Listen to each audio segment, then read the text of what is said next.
Кандидатът на политическа партия Възраждане Коста Стоянов отговаря на въпроси, свързани с честотата в град Варна. Като кандидат за кмет на община Варна, какви са вижданията ви по отношение на това как би била Варна по-красива, по-чиста, защото чуваме в последните дни само това, че Варна е изключително мръсен град? За съжаление, така наистина. Варна е много мръсен град и това го казват не само местните жители, ами и всички туристи, които идват да посещават Варна. Казвали се, че от толкова години не са виждали по-мръсен този град. Ами проблема е, че няма контрол в сметоизвозването, сметосъбирането, улиците не се мият.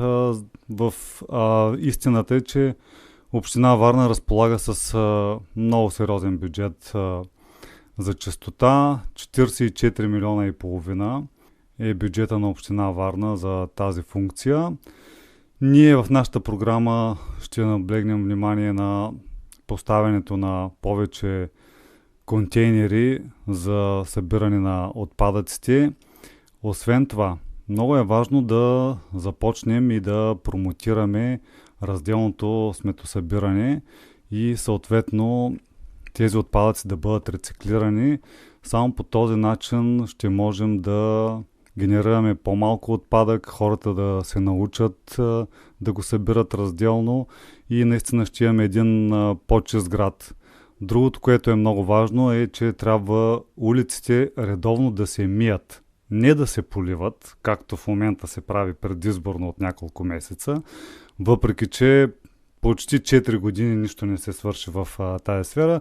Сега виждаме как някои машини минават с един маркуч, просто пръскат тротуарите и реално от това няма ефект. А всъщност от голямо значение за замърсяването на въздуха в момента са финните прахови частици, които през последните 6 месеца започнаха да се образуват най-вече заради ремонтите, предизборните ремонти на общината.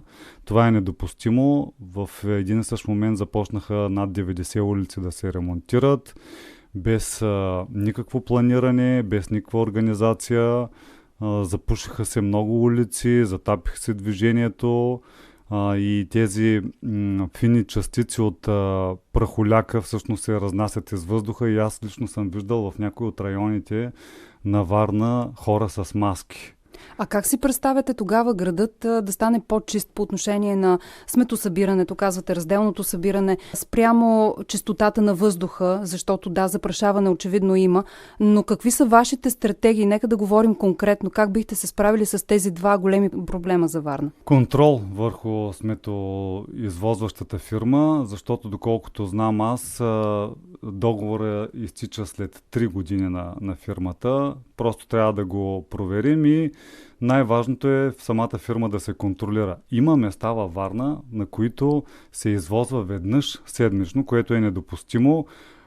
Контейнерите или казаните са препълнени, там се събират кучета, котки и въобще буклука се разнася. Освен контрола по сметоизвозването, голям проблем също така е паркирането на колите в зелените и в тревните площи. Това ще го прекратим като практика.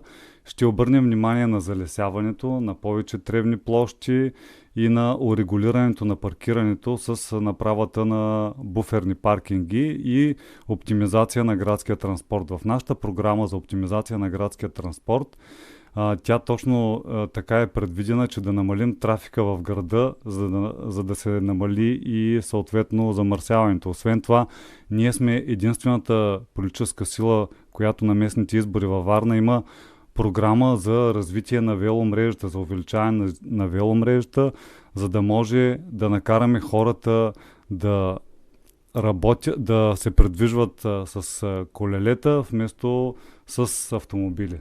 Как да гласуват за вас вашите бъдещи избиратели? Ако искат да живеят в един по-чист, по-уютен и по-модерен град, да изберат нас от Възраждане с бюлетина номер 42. Заедно ще успеем.